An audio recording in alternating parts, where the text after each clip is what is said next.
What is going on, you guys? Welcome back to Down the Wire. I'm your host, Brian Kostiw, and we have got a great episode in store for you. We're back here in the Koffler studio, and I'm really excited to talk about some NBA news. So, obviously the NFL season has come and gone, and, there's a big football-sized hole in my heart right now, but you know what? I'm still pleased to be talking about the NBA and also going to, touch a little bit on some college hoops as well. So, I'm excited about that. And I got a very special guest rejoining me on the show today. He's been on the show plenty of times before. Good friend of mine, Jake Marchand. Welcome back. Thanks for having me, Brian. Good to be back. Absolutely, man. I brought you on because I had asked you, what were some things that you wanted to talk about? You gave me some great NBA topics, and I'm excited to get into it. Now, I will say before anyone asks, I will be bringing back an XFL segment to the podcast. That is something that will happen. And we do have a potential new XFL analyst who will be joining the show from time to time. So you guys may know him. So I'm going to keep that a little bit secret, though. So first things first, let's get into NBA All-Star Weekend, Jake. It was a pretty crazy weekend, to say the least. And for one thing, the NBA dunk contest kind of made a comeback this weekend. Yeah, I was pleasantly surprised, honestly. I feel like with the All-Star weekend, like the last few years, it's just been kind of a joke. And I know they made those rule changes for the All-Star game and whatnot. But the dunk contest this year really surprised me. Personally, I think Mac McClung had a great performance. Did not see that coming whatsoever. I don't know what your take was if you were watching that. So I tuned in a little bit to the dunk contest, and I mainly just saw the highlights, to be honest with you. But man, Mac McClung, I've been hearing little things about this guy here and there, mainly just kind of on like Bleacher Report or just different Instagram sites. They would post like videos of this kid just doing crazy dunks, and it was like, all right, like what is he actually going to bring to the table? And he absolutely showed out at this thing. I mean, probably the dunk of the night was that 540 spin that he had. That thing was absolutely crazy. Yeah, and especially how he ended it too with the Vince Carter overhand signals. Yeah, that's how you knew like he won. Yeah, and there was not really going to be any question to him winning it. I mean, who else is in the contest this year again? No one's super notable. We had. Go ahead. I don't have it up. Yeah, we had KJ Martin, Trey Murphy III, and Jericho Sims. Okay. So nothing crazy. Yeah, nothing not too star-studded of a lineup there. But listen, regardless of it being star-studded or not, Mac McClung did steal the show. Those are some crazy dunks, and those do rival some of the best dunks that we've ever seen.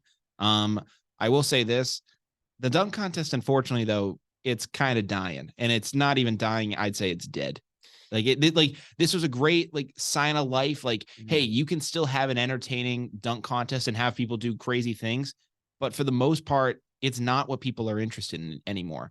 The interest has completely flipped to the 3-point competition. That is now the premier event, and the dunk contest, it's just kind of a relic of the past. I know that in like the early 90s, they actually got rid of the contest because it was just getting such low ratings, and it took the theatrics and the acrobatics of Vince Carter to bring it back to glory. But, man, I think they're going to another rough patch right here. Yeah, I definitely agree. And I mean, it's kind of sad to see like with all this load management and the resting going on with our star players that people are paying a lot of money to see. Oh, yeah. It's just kind of sad that like, no one wants to do the dunk contest because of risk of injury or anything like that. Yeah, and that's the thing too. So I mean, I saw Stephen A. Smith. He ended up saying that this was LeBron's fault, which I felt was kind of funny because listen, I'm going to blame LeBron for a lot of things, but when he said like LeBron James ruined the dunk contest, I was about to say, dude, he hasn't been in the dunk contest. So this affect LeBron's legacy. And I mean, listen, he actually made an interesting point because he ended up saying LeBron James was one of the most prolific dunkers, early on in his career. And he was doing crazy things at a young age. And everyone thought, oh, this kid is going to light up the dunk contest. Like this will be his event. And he never did it. And a lot of people were wondering, like, why did LeBron never do this? I don't know if he ever gave a straight up reason for it. I'm assuming it's injuries or things like that. Mm-hmm. And he probably was just saying like, why am I going to train to do all these different types of dunks rather than just train to become one of the best basketball players of all time? I feel like that might have been more of a mentality that he had. And I can understand the idea that, once a guy of LeBron stature sits out, one of the greatest ever, it's going to then, I feel like, encourage a lot of other people that are good dunkers to say, well, why, if he's not going to do it, why am I going to do it? Yeah, I totally agree. They're just following his example, and everyone's just following the money. Really Yeah. unfortunate to see. I mean, I know you said you think it's dead, but personally, like, I want to hold on to that sliver of hope. No. Like, And listen, it can but still be an entertaining it contest. But Jake, it's not going to be the premier no, event, yeah, like you were saying. be honest with me. When was the last good one? I think it was the 2016 one, right? It, It was Aaron Gordon, Zach yeah, LaVine. it hasn't Yeah, been good since Aaron Gordon, yeah. honestly. And what's crazy is the fact that Aaron Gordon didn't even win that contest. Zach Yeah, LaVine, remember, won that yep, contest. And I still think that's one of the greatest robberies in NBA history. The fact absolutely that agree. Aaron Gordon literally like sat down in the air. And I remember like it was 2016, so of course a hoverboard was involved. Of They course. had the Magic mascot on a hoverboard spinning around in circles, and Aaron Gordon perfectly timed up, grabbing the ball, going underneath his legs, and slamming the ball home. It was one of the most insane things I've ever seen, and the fact that that didn't win the competition is insane to me. Yeah, no, I agree. And So I mean, there's what's made it worse too is that controversy. Like there's been the controversies behind it, and also just that it's not even that entertaining anymore. Because while 2016 was entertaining at the time, Aaron Gordon and Zach LaVine were highly touted young prospects in the league, but they were the furthest thing from stars at the time. no, that's definitely true. Yeah, I don't know.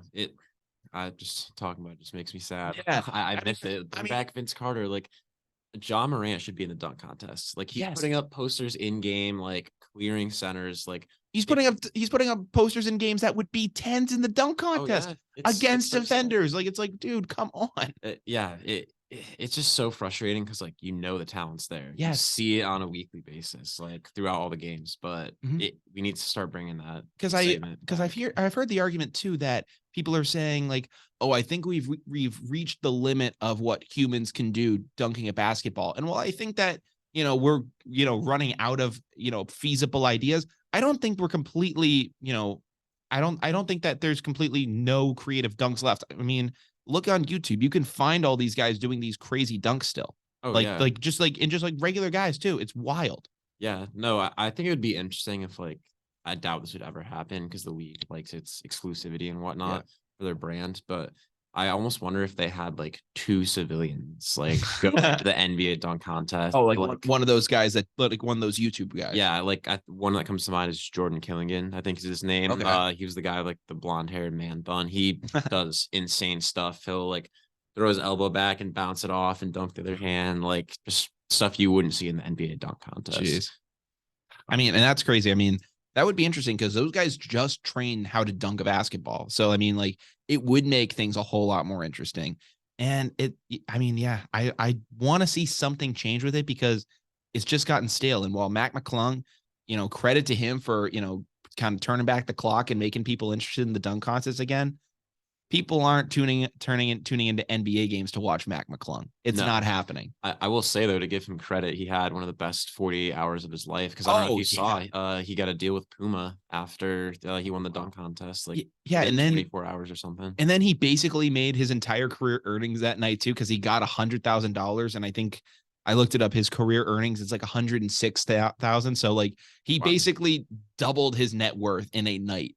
Oh yeah, well, and his social media presence too. Yeah. I think last time I checked the other day it was like 1.1 million followers. Jeez. He jumped up like those stats too. So That's crazy, man. I mean, credit to him for going out there and showing out, but I just don't think it's going to be as sustainable. Like you're going to need someone really to get in there and challenge that. yeah. So I like you mentioned John Morant. Are there any other stars that you'd like to really see get after it? I mean,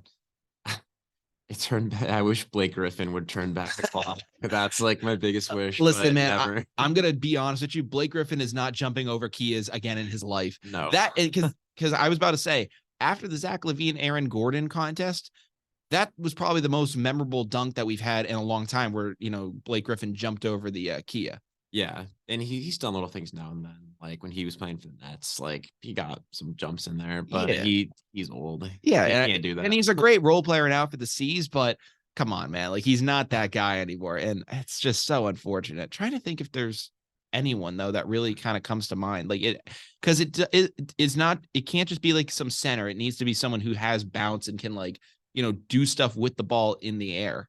I mean, call me crazy, but I almost want to say Giannis just because he's so tall. Like I think and that he could can be palm it super easy. I think that could be interesting because like take a guy like Michael Jordan who like jumped from the free throw line How far could Giannis jump from? Yeah, he's got a lot bigger wingspan than Michael Jordan. So it's just like he could probably do some crazy things with when dunking the ball, because like I think Dwight Howard had that one dunk where he like slapped the top of the backboard. Yeah. Yep. I feel like Giannis might be able to grab the top of the backboard and like fully hold on to that thing. Like he's just a freak of nature. So that could really be something to watch for. I mean, again, call me crazy, but when Victor Wembanyama gets in the league, I mean, he's 7'5", like that. That is he might be able to jump from the 3-point arc. Like that's like he is a freak. Like, so that could be something that interesting to watch as well. But you mentioned Blake Griffin. He's doing some good stuff with the Celtics now. So he's more of a role player guy now, but some current Celtics did show out in the All-Star game. Jayson Tatum won the MVP award. He dropped 55 points and he was just unconscious from the field. And well, I know that the All-Star game now is just a glorified shoot around. Mm-hmm. I mean, to drop 55 points, you're still, putting up those shots, and he was shooting pretty efficiently. Yeah, they were both great performances. And I don't know if you saw, but him and Jaylen Brown, like they both combined for 90. And I'm pretty sure Jaylen Brown at 35 led Team LeBron. Oh yeah. If I like read it correctly, I'm pretty sure it's the most combined with two teammates, really, like for an NBA All-Star game. So that was really interesting there. I mean, I could believe it. Yeah.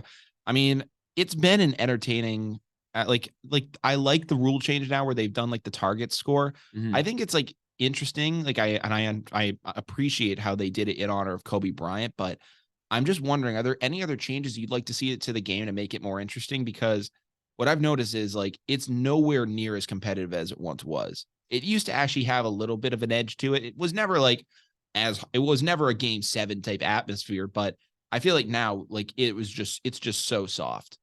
Yeah, I really can't see any way to change it that would incentivize people, because like I was saying earlier with the dunk contest, like they're not going to run around doing crazy stuff and like be slamming into each other because they don't want to injure themselves and money. Mm-hmm.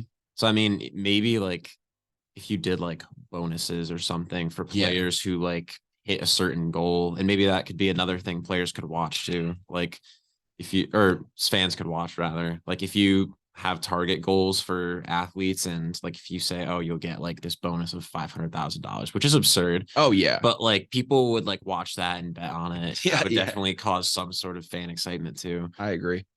No. So Brown, Tatum, they did their thing in the game. Now we exit the All-Star break. We just had a very tight game against the Indiana Pacers last night. That game went to OT, and frankly, it was kind of a question as to like, did they even want to even be in that game? Because like it was just such a stressful kind of game down the stretch. How do you feel about this team in the second half? Obviously, we have the best record in the East. Do you think we have the edge to actually go and get that title this year? Absolutely. I think this is the best Celtics we've seen in a long time. Sure. And I really, truly believe that if we stay healthy and we don't pull any of the hero ball stuff that happened in our finals run against the Warriors, I really think that we got a shot. I do too. And I mean, listen, I think that like they have the ability to do it. I just need to see them gel down the stretch, because let's face it, like they've had an incredible start to the season. And usually that's not how these Celtics runs goes. It's how these Celtics runs kind of go. Typically they start off a little bit slower and then they kind of catch fire as they get into the playoffs. And it's like, oh, like they're the hot hand right now. Watch out for them. They're going to cause some trouble. And I think instead we rode the momentum of getting to the finals last year, and we took it in the season, and we're really riding hot right now.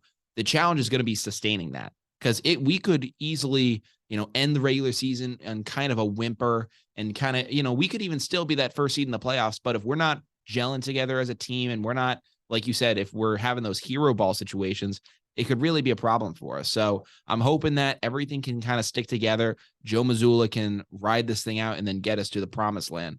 That's going to be a question too, because Joe Mazzulla, credit to him, he just got the head coaching job. The interim guy got taken off. They believe in this guy. Like they fully believe that he's going to get the chance to do this. And I like Joe. I think that he's a good guy. But the one thing Joe Mazzulla hasn't really been tested on yet is those late game situations, managing timeouts. And from what we've seen so far, it's kind of been questionable.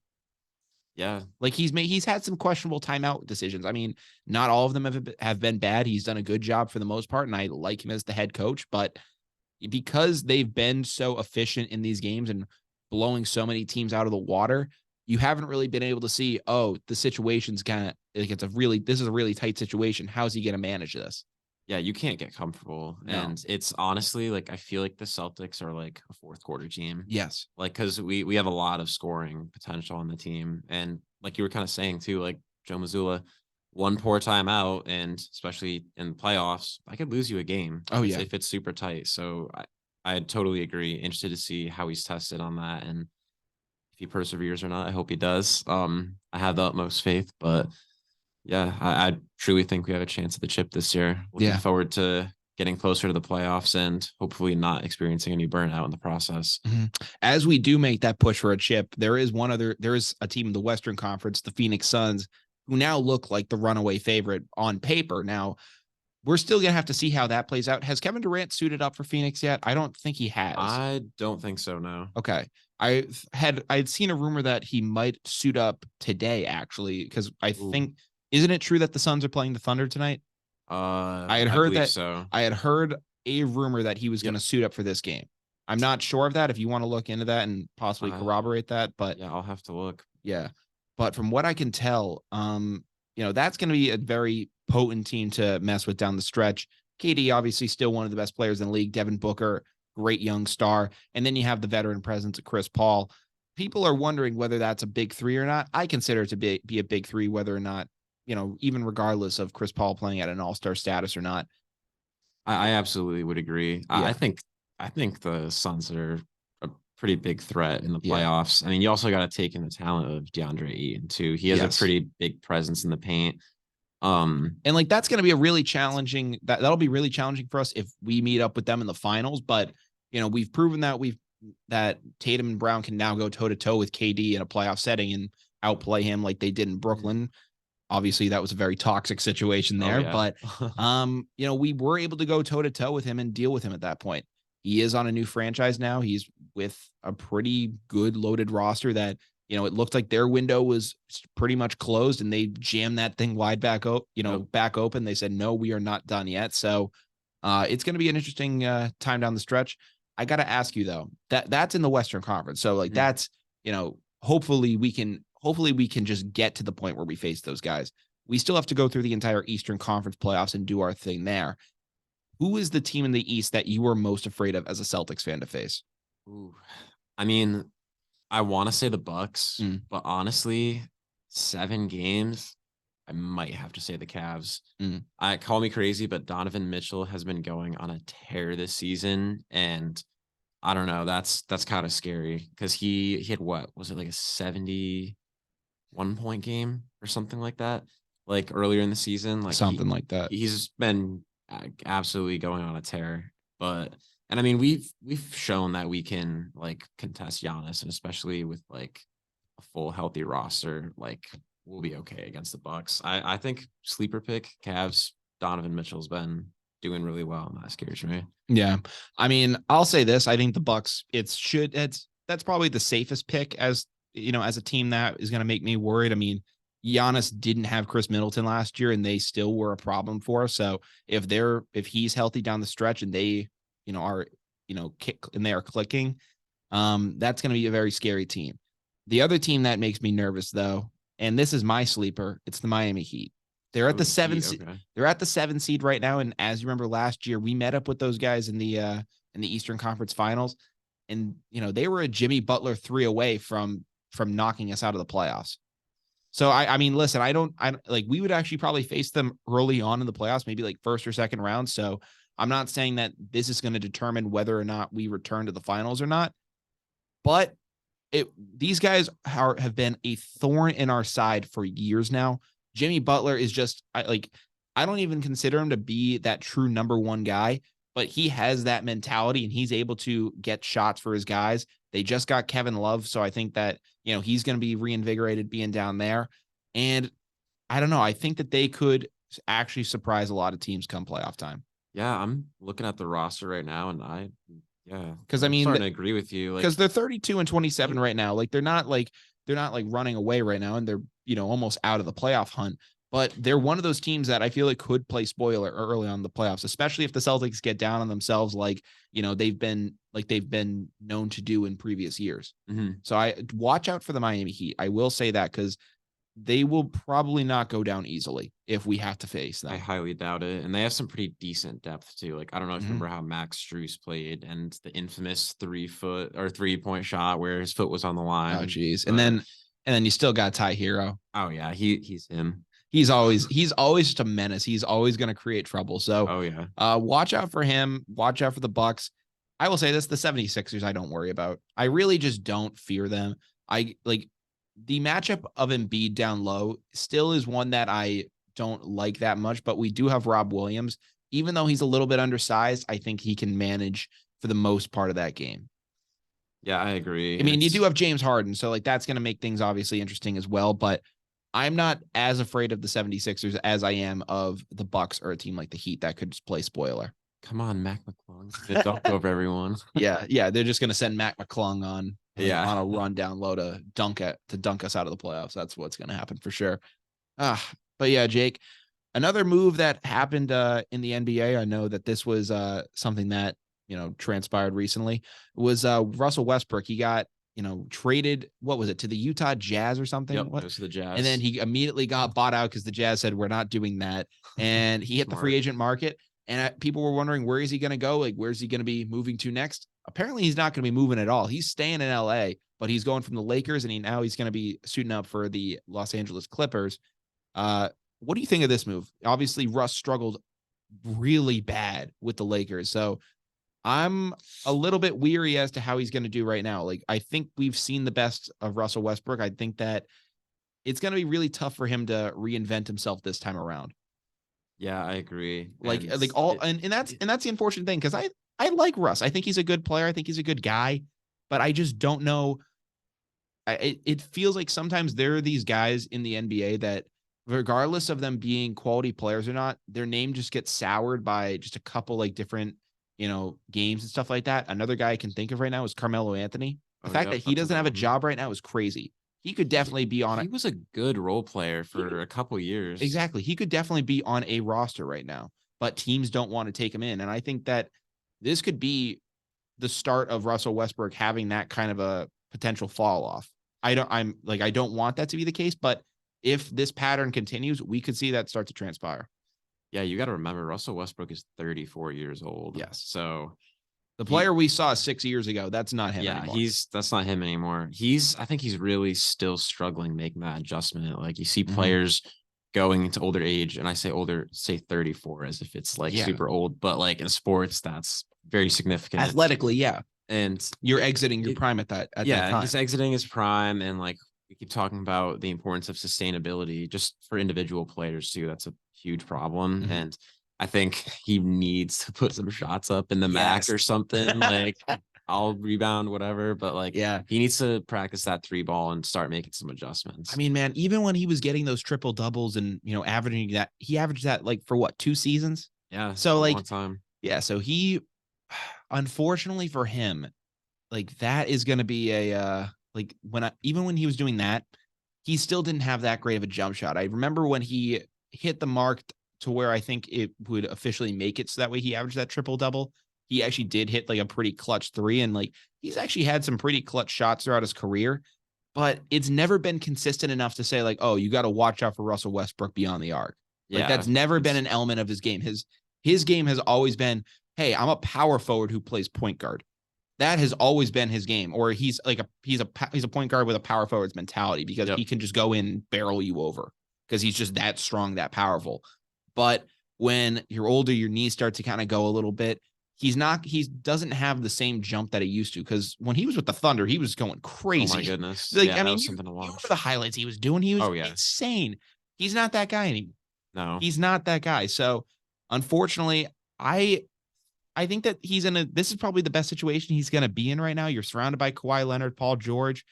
Outside of the Suns, I'd say the West can be pretty interesting now. It used to be the case that, a team like the Clippers, they'd be screwed in the West, but the dynamic has kind of flipped, and it's pretty even now, I'd say, in both conferences. the Clippers could make some noise down the stretch, but we're going to really need to see Russ turn back the clock here. Yeah, I totally agree. He's gonna have to make some significant changes, but I'm glad that he's out of well, not out of LA, but away from the Lakers, because that was just like watch. Oh yeah, and I mean, what do you think about the Lakers now? So they're doing that kind of revamp now. I know they just brought in D'Lo. He just got hurt, but Yep. what do you think about that whole deal?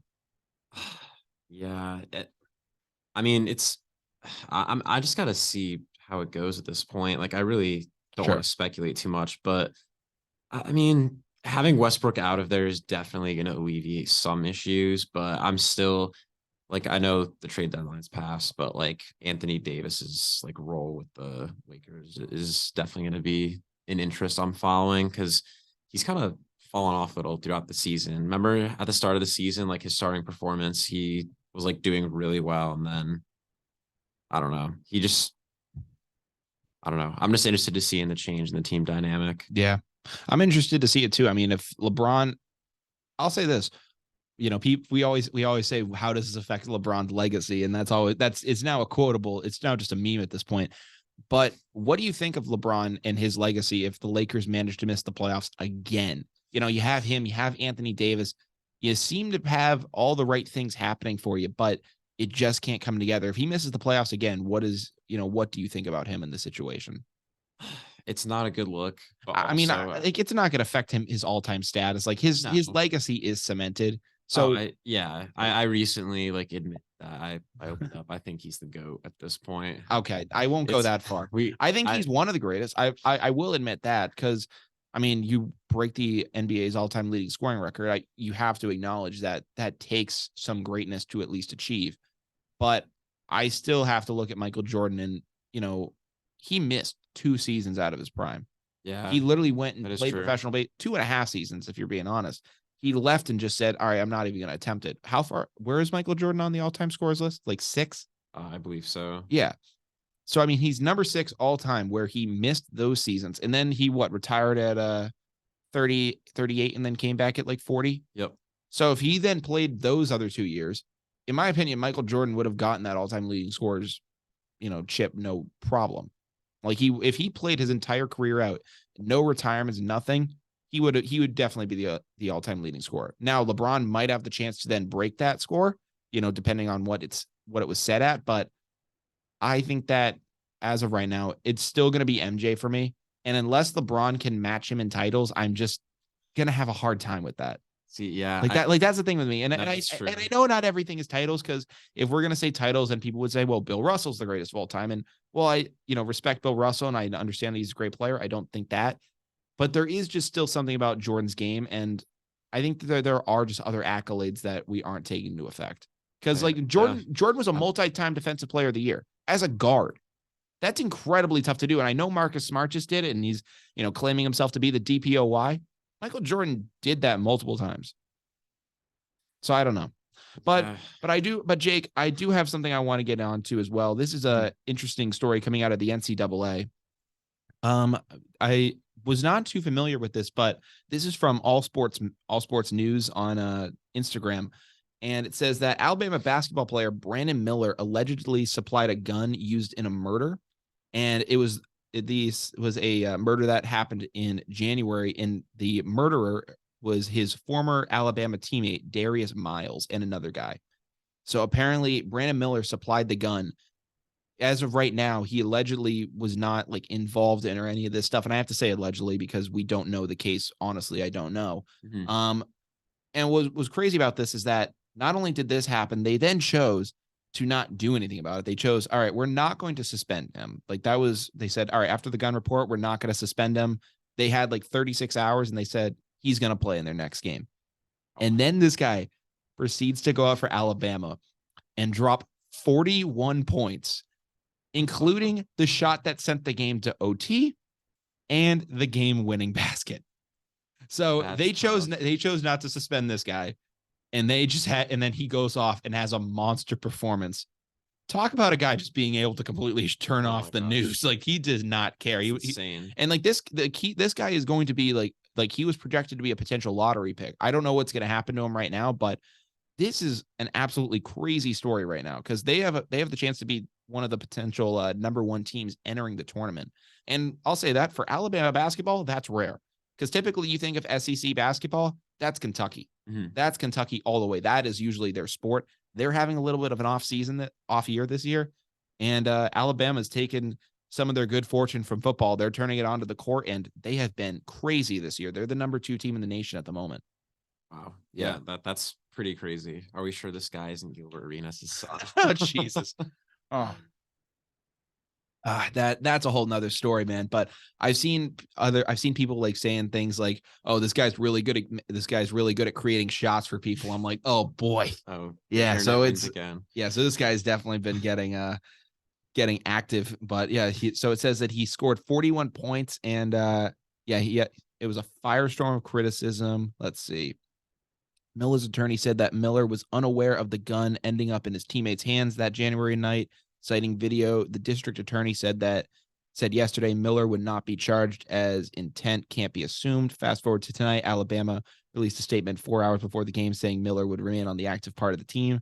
While it was a struggle just to beat South Carolina in OT, Miller poured in 52.6% of his teammates' points. Oh my goodness. Jeez. Putting the team on his back. And like people now, like I saw another thing kind of trending online. They said the machine, which I don't know if you know what the machine is. Do you? So there's this thing at Alabama, so what this is, it's essentially something that like they don't like to talk about it, but the machine, basically it's a shadow government that Alabama University has, and it's made up of like fraternity presidents and like, students that are kind of in power. And what they do essentially is they rig like student elections based on people they want to get elected. And but they also have like major pull on campus. Thank goodness. Yeah, it's like a secret like underground fraternity, and it's crazy because like you go to Alabama and you ask people, "Hey, what do you think? Like, have you heard of the machine?" They go, "We have no idea what you're talking about." Like they just pretend like it doesn't exist. Wow, that is insane. I've never heard of that. And apparently, it's like this crazy thing too, because it like leads to people having certain positions in power and like politics in the state, and it's crazy because like you could go to like like local officials and it could be like, "Oh, I was a member of that too." Wow. Yeah. That's insane. It's crazy. Yeah. Like, did not know about that. Like, dude, could you imagine if Bryant had a shadow government? I would want to be a part of that. Dude, cool. Of course it sounds cool. Well, it was funny because I had, at the beginning of the year, there were talks that Bryant wanted to do this, that a bunch of the organizations, we wanted to do this thing called a super committee, which is like, it would basically be a legal version of the machine. And what all it was going to be is that like WJMF, SPB, and like a bunch of like the major organizations, Student Gov, like the frats and sororities, all of us would essentially team up. We would combine our budgets and we would put on like this big event. Oh, wow. That was the idea of what we were going to do. And like, awesome. That's fine. Like, that's a completely legal thing that we can do. I don't know if what they're doing is legal. Like it's like apparently like just a random member of your fraternity. Like you just go and like, you can't tell anyone you're a part of this. Wow. It's like a secret society. That's mind blowing. Like you're showing up in hoods. It's under the moonlight. It's some crazy stuff. It's wild, man. Hey, learn something new every day. Exactly, man. But that's some crazy stuff that's happening down at Bama. Obviously, it's happening down south. Some crazy stuff is always bound to happen down there. Oh yeah. But Jake, as we do get ready for the the month of February is ending, March Madness is inching closer every single day. So we're gonna be getting to see some great basketball returning once again. As of right now, the Bryant Bulldogs, it's going to be a tough road if they want to get back to March Madness. That's all I'm going to say, because they handily made their way through the NEC last year. They had a little bit of trouble against Mount St. Mary's that, literally came down to the last second with Charles Pride making some clutch free throws. And then we blew the doors off of Wagner in that championship game. But now we're in a new conference. We're in the America East. And I think as of right now, we're what, fourth in the conference? Yep. Yeah, but we're also tied with two other teams right now. So right now we only have 2 games left, and it's tomorrow at home against Vermont, and then I think we're on the road at UMBC. So those are going to be 2 very tightly contested games, and that's going to really determine a lot of things. It's going to determine, one, whether we have any home games at the Chase for the playoffs, and it's going to be pretty contentious down the stretch. So facing UVM tomorrow. They're the number 1 team in the conference. As of right now, the Chase Athletic Center is packed out. It's completely sold out. So how do you feel about Bryant's odds tomorrow? Because Vermont, since we last played them, I actually confirmed this with my boss in athletics. They've been on an absolute heater. They've won 10 straight games, beating opponents by an average of 15 points a game. Yeah. So they have been on fire. I definitely like looking at their stats a little concerning, especially too, because everyone, like, the stats are pretty evenly spread across their starting 5. So it's not like if one person gets injured, it's not like you can just shut some guy down. Yeah, like you can double team a guy. You can't like identify a singular shutdown method. But I will say though, at Bryant, the home court advantage is everything. And I think the Storm's brewing. Like I waited in line today to get tickets with a couple of friends, and I think everyone's gonna pack the dog pound tomorrow, and it's gonna be wild. It's gonna be sold out at bare minimum. It's gonna be it'll be the wildest it's been since that NEC championship game. Yep. Because we've had like some kind of good crowds there, but there hasn't been anything like that NEC championship crowd like since last March.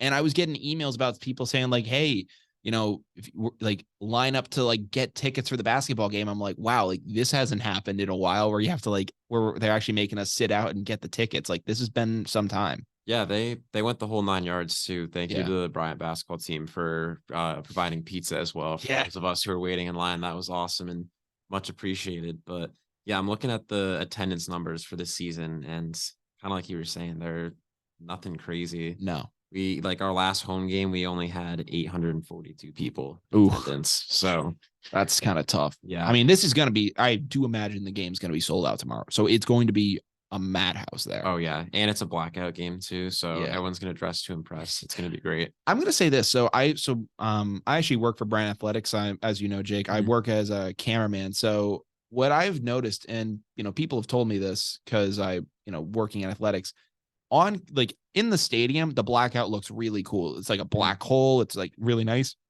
but on camera, it doesn't translate as well because the seats are because the seats are black. It look like you can tell there are fans in the stands, but it just doesn't pop as much as the whiteouts do. And like, that's the thing. Like, I think the Bryant whiteout, I think that should be the move. But from what I can tell, I think that the team wanted to go with the blackout. So we're going to have that. I will say because they've done blackouts before, and I think the blackouts are cool, but I can't understand why we can't wear our black uniforms if we're going to do a blackout. I know that like that's the dumbest part. And I understand the logistic reason, because technically you need to have one dark color jersey, one light color jersey because of people who are colorblind. Yep. So you need to have people be able to identify that. But why can't we just tell UVM, hey, bring your white jerseys. We're actually going to wear the black jerseys because we're doing a blackout. I feel like that would make the most sense. Or why are we not doing a whiteout? Literally, because I feel like the whiteouts are cooler, in my opinion. I think they're cooler. I think it was kind of funny. Like, people were wearing hard hats and stuff. Oh, like, dude. People were getting into it with the. Jake, you were wearing a hard hat. I was one of them. I didn't want to out myself. But yes. Oh, it's fine, Jake. This is a fun podcast. But yeah, man, that was a time, man. Do you remember? Just like, oh yeah, those stands were so rowdy, dog. I saved my tickets. I still have. They're on my wall at my house. Those things are awesome. Yeah, I had a lot of fun at those games, and I'm hoping that everyone brings the same energy to Chase tomorrow. Yeah. Take it back to the NEC championship game. Just going back, take me through, because I was sitting with you at the time. What was going through your mind when everything kind of broke out with the fight? Take me through your perspectives, because I'll give you mine after. Because that was a crazy time for all of us. I mean, yeah, I was like kind of sitting up in the back middle, so I can't really comment on that much. But I would probably just like to briefly summarize it. Like, people just started going crazy in the bottom right corner from what I could see. Like, what did you see first? Like, I don't know. I saw people just like yelling at each other. Yeah. Like, I couldn't identify like who started anything. But then like there were some like adults from like Wagner who were like picking up chairs and stuff. I'm like, Jeez. Oh wow, okay.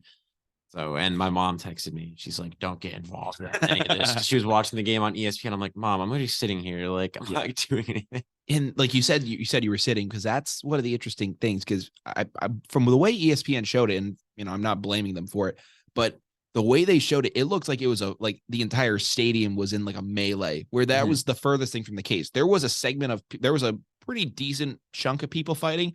But then once everyone understood what was happening, we all sat down and it was like, oh my God, like this thing's getting crazy. Because from my perspective, this is what I saw. I remember Peter Kiss hits that like big go ahead three. And, we were already ahead like by 30 at the time. After hurting his hand too. Yeah. And like, but he was kind of like showing up and doing his thing afterwards. And he goes back to the bench. And I remember that, what happens? I see like, the Wagner team going towards their bench. And then I see them kind of like break off. And like what I thought was happening at the time is that the team was like pissed off. So they were like arguing with each other. I thought they were like, hey, like, I can't believe we were letting each other get to this. And that's what I thought was happening at first. Cause I see like Will Martinez of Wagner, like circle around and do something. And I thought that they were trying to keep him away from his teammates because he was barking at him. That's what I thought was happening. And then I see them going, and then I see what I thought was the team going into the crowd. And I was like, what the hell's happening? And then I look over and I see the melee take place. I was like, oh my goodness. And then it just completely got crazy. Like one Wagner player went down and I see her chuck a Powerade bottle, which is, here's the thing. We were on like the opposite side of the bleachers. She threw it from like the far side of the gym and it like whizzed past my head. Oh my gosh. It was crazy. Like she has a good arm. Like it was wild. I had something similar happen to me. Someone threw a full can of soda and it literally like grazed my hat. And like during the fight, I felt my hat move and it hit the kid in the face behind me. Oh my God. He was fine, luckily, but jeez. I mean, that was a time, man. Like I remember just like walking outside and there were cop cars and just like everything set up. And I have a video of it on my phone and I'm just like, oh boy. Yeah. That was interesting. To say the least. Yeah, because I mean, I don't know why it sometimes doesn't feel like Bryant makes the news for the best reasons. No, but we were number one trending on Twitter for a whole 30 minutes. Yeah, and that was awesome. It was pretty for horrible reasons. It was for terrible reasons. But Jake, I do have to say, we are coming to a close on this show. We had a great time, but unfortunately, we are now down to the wire, which means that we're going to wrap up what we talked about in this show and send you guys on your way. First of all, if you aren't following Down the Wire at this point, make sure you go follow us on Spotify, Apple Podcasts, all the good streaming services there. We're available on YouTube, and then you can find us on our Instagram at down.to-the-wire. Jake, is there anything you want to shout out at all? No, shout out Mac McClung for shout out Mac McClung. Okay. Shout out Mac McClung. Shout out the Bryant Bulldogs. Hopefully they can pull it out tomorrow against Vermont.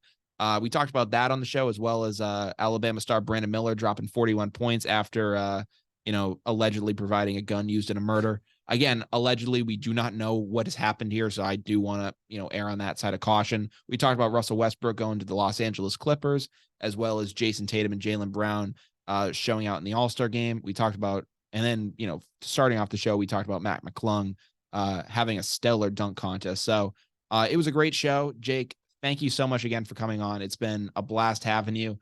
We did the show a little bit earlier in the day because just wanted to, do this while the sun's still up because I like doing that. But for all you beautiful people, thank you guys for listening, and we will talk to you guys later. Take care and peace out.